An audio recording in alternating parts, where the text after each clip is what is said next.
So when I started doing my music, I understood that I wanted to change the narrative of what it means to be a black woman in the industry. So not just being a soul singer, because the first thing they do, you're a soul singer. Yeah. And I can do the soul thing, but I do garage, I do drum and bass, I can do opera, I can do different things, innit? So what I did throughout that journey, then basically I started just doing different projects with different people. The first one was with TNT. Do you know Gifford? Yeah. He passed away. Yeah. The first I had a song called Easy Love on You. Then we did Easy Love and dun, dun, dun, dun. I don't even know it. It's like one of those underground records. I think that one went over my head. head. Yeah, you probably wouldn't. I think that one went over my head still. But some people know it, you don't, innit? Fucking rude. Anyway. but to be fair, when I did it then times, because obviously I come back from Germany, so I didn't understand this whole garage, because I did the record and people do remixes of it. So I didn't know that in that whole world that people even knew my name. I thought I was just a soul person. So then I found out after, like, people like, when people like Target were like, yo, no, we had that record, you know, I'm like, huh? And I knew that people like maybe even like Wiley, whatever, they'd know my name. I'm like, how do you know me? Like, how? I don't do the music that you do. No, but you knew about us though. No. North Star, don't. No, but of course, how could you not know about you, Clint said Wagwan though. Shit, I forgot to tell you. I'll tell him hi. Yeah, he said Wagwan. Yeah. No, but I did, remember, I met you in Marouche one time. Come on, man. You gave me your CD, I still got it at home. Obviously. Like, yo, here's my CD, will you see it? I was like, excuse me, hello. Come on, man.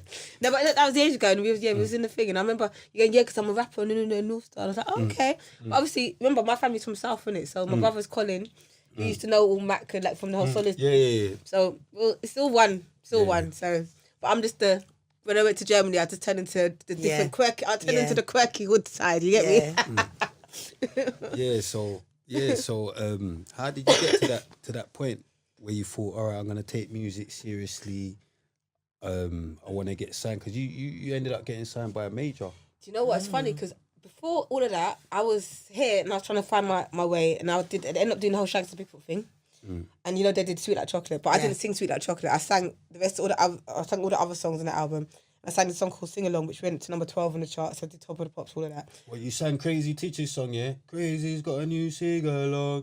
Crazy's got a new sing along. If you want, you can sing along. When I'm on the radio, you can sing along. When I'm on the stage show, you can sing along. Crazy's got a new sing along. If you want, you can sing along. When I'm on the radio, you can sing along. When I'm on the stage show, you can sing along. No, I'm joking. No, I'm joking. I do like Chris. That's the proper sing along though. I'm the proper sing along. That's the proper sing along. Fucking face. Free Crazy though. Nah. But so when I did that, so I had this management team who, bless them, like they were the first people that introduced me to people like Omar, Donny, and that world. But again, they didn't really know what to do with me. So I ended up just going to the States for a week because I needed to clear my head. Ended up meeting these people, staying out there for a month, and I ended up recording this song called Loveful, which then became the record that made me get my deal with Def Jam UK. Okay. But because I could, you know how we are. If people taking too long to do it with them, we get up and just go and do it ourselves. And every time I've done that is when things work out for me. Like when I'm waiting on people to do things, it never works for me. So just stop waiting on people, innit? So that's what happened. And so that's when I got the Def Jam situation. And the most Def happened because someone actually that knew my dad was like, because it was meant to be either Common or Most Def that was meant to be in that record. And it ended up being Most Def. And every time I see him, he goes, oh, that's one of my favourite records. I'm like, you lie. That's not Mind games. I didn't believe him either. Like, why didn't you come to the video? No, because to be fair, that's my fault. At the time, I was dating this guy at the time, and I was on holiday, and then he was supposed to come and I was supposed to fly back to New York to be in the studio with him whilst we recorded the record. But I was like, I'm my boyfriend. I can't leave a holiday. I can't. Now in hindsight, I'm like, what are you doing? Of course you fucking have to go. Like, yeah, your boyfriend had you on Smash. No, and then I ended up breaking up anyway. Cheated on me, bastard. Anyway, so. Mad move. Yeah, but when you're young, you think you know, innit? Like, I need to fly back, and also them times I wasn't a hip hop person like that. I was more into my soul, so I like Most Def. That's nice, thank you. But now I'm like, are you mad? But Most Def is one of the most best artists ever. So influential. He's lyrical. Real and so ahead of his time. Yeah. As a female, did your relationships get in the way of your you being an artist? Do you know what? I realised the person that I was dating at the time, he was also an artist. I find that like, cause the way no, I'll let you know. Might as well ask you. No, let you know. Mad artist. But crazy artist. If it's someone I don't know, mad artist. But go on. But the thing is, what it was, I realised at the time when things weren't going well for them, but it was starting to, because that's when I was getting the Jules Holland, I was doing Glastonbury, I was doing everything. Like when I got signed, I was doing Jules Holland before everyone. raindrop, falling, disappearing in the wind. Spaceship flying away with you. When you feel like, when you feel like, when nobody else will.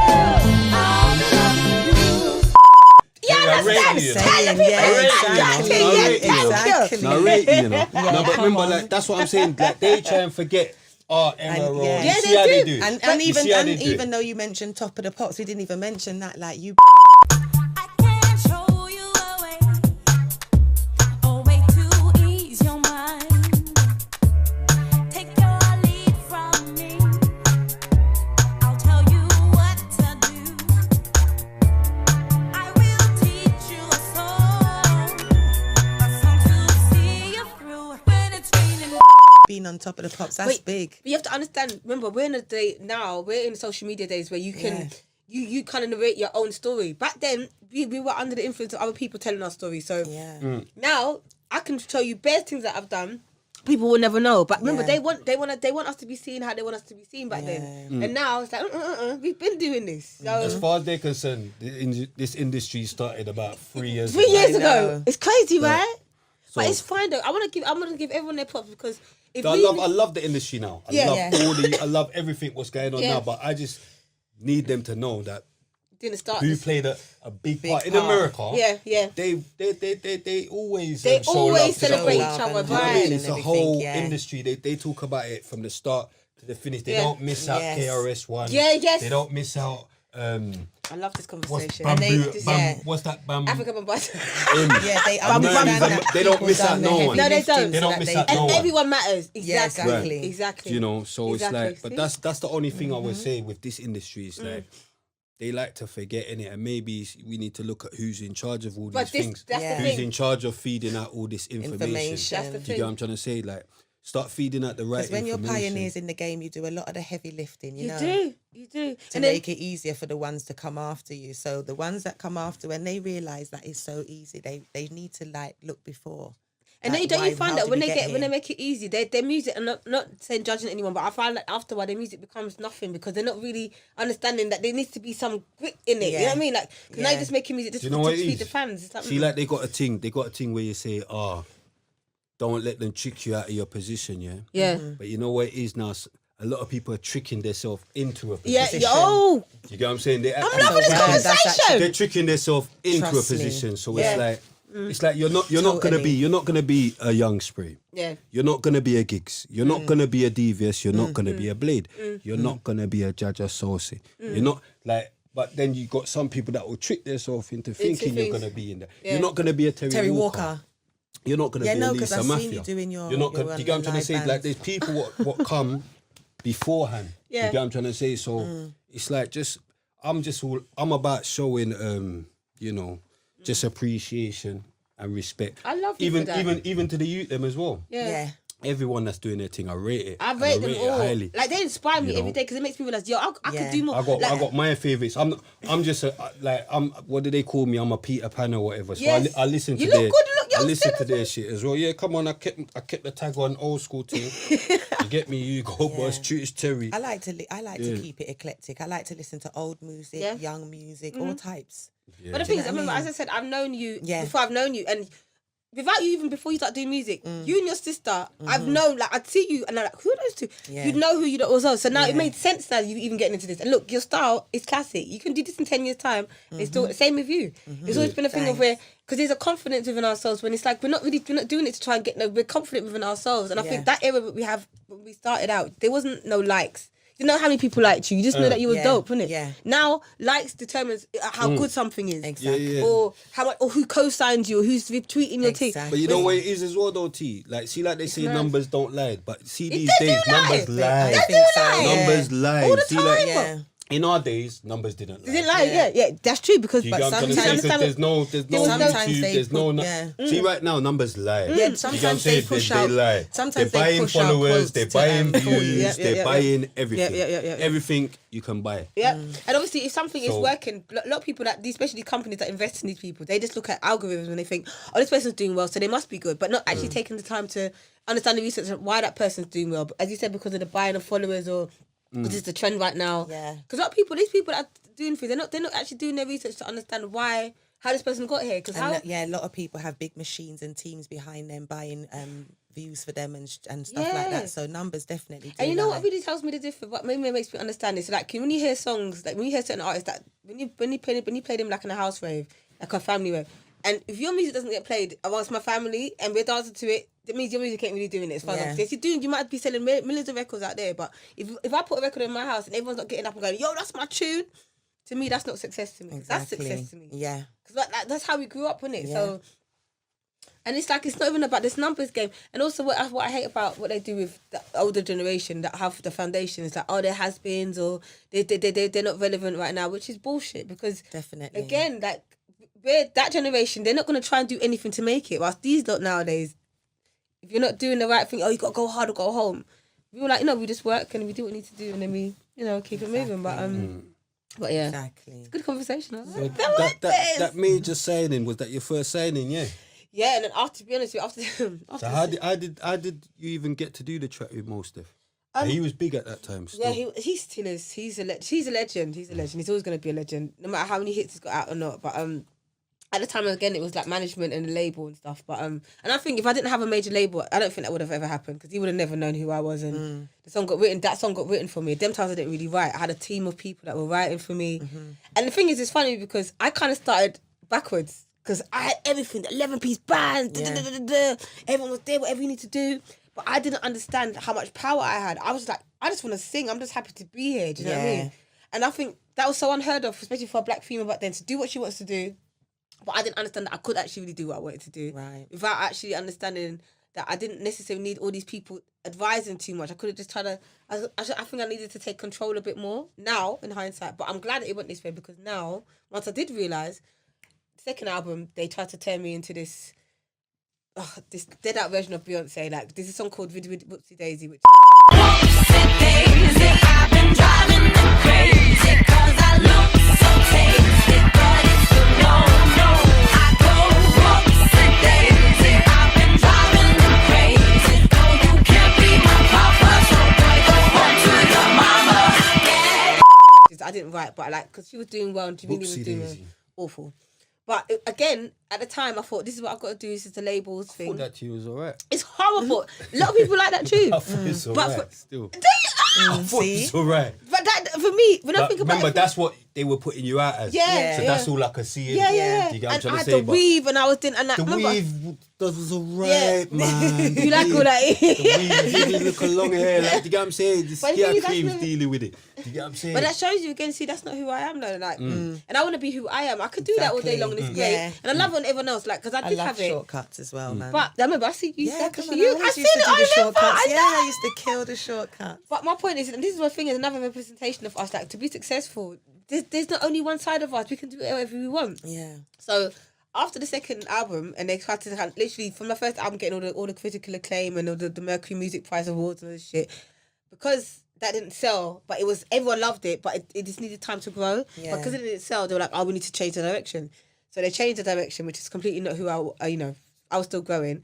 But then after that, and it flopped in a way, I kind of said to them, just let me go. But a lot of people thought that I got dropped. But I realised that I had to find myself with people that as an knew artist, me. you have to go through a lot of stuff to find your feet and see what is your little niche. You know what I mean? Yeah. So it was after that you After started that- writing. I started to realise that, because before I didn't see myself as a writer, because they kept putting me in writing teams, innit? Like, you need a writer, you need this. When I started doing my own thing, even when I think about T. Williams, the tune that I've done with T. Williams, which is funny enough, was recorded in the studio, just literally two doors. Yeah? And it's a song that when I wrote it at the time, his brother came to my house and he gave him like the backing track, and I heard it, I was like, you're not having that, this is mine, I'm taking this now, yeah? So I wrote it, and I remember writing it, and when I recorded it, I remember thinking, it's going to take a time for people to get it, but when they get it, it's going to hit. This lockdown, from everyone from Continental G to Super G, everyone's been playing this record. It's been a lockdown song. Listen. And I'm like, it's 10 years. It's taken 10 years for it to hit. But they can't go out though. Yeah, They can't go out of fashion. Like, They can't get out of fashion. No, they can't. Because Those tunes, they still they stick. Yeah, they stick. Because the thing is, when you understand your craft and you understand like when the beat drops, when the first lyric comes in and everything. So what I managed to do, I think with me, what I was lucky to do is that I got to experience what it means to be successful, but I got to also experience it by doing me. So the first time when I got, when they tried to make me not be me, that's when I realized this is where it went wrong. Hence why I had to leave. Because I think when I was my most successful being on Jules Holland is when I was unapologetic. That is it. That's the first album. Yeah. That's the first album. That's when I got everything. Everyone was like, "Oh my god, who's Terri?" The second one, that's when everything. There was some big tune on there. I was listening to. I was researching. You weren't listening to shit. No, I was researching quickly. Cause obviously they got onto me in it. They're moving like I gotta get better at my madness. Do you get what I'm saying? So I gotta be a better host. So yeah, I was researching, and I see there was some tune, and then you was talking about. It was just I can't even remember what it's called. That's how shit I am at a host. Yeah, but, you're not. Stop saying that you're shit. You're not shit. So it's performing the best thing. It's like one of your favourite things about being an artist. 100%. Let me finish though. Sorry. You're saying something there about they don't love you they don't love you when you don't phone them or something. I'm a madman, so I'm not getting it right, innit? But it's like basically the way I took it, it's like if you just stop phoning people, Oh, this is song's called Fake. It's all about fake. I don't know, but it's like if you just stop phoning people, you realise they don't phone you. They don't phone you back. You know what I'm trying to say? 100%. And then you realise they don't even really care. They don't really rate you, Do you get what I'm trying to say? They don't really care. And that's like one of the tunes, and I thought, that's fake, it's fake from the first album. It hit home with me, because I'm thinking, I just stopped phoning people. And then I realised, because my phone stopped ringing. Yes. Yeah. Oh my God. Because it's like me, I check for people a lot. That's how I am. I check for people, innit? Well, go on, I'll phone, because if you care, you phone, innit? Yeah. I thought, let me just stop phoning people. My phone stopped ringing.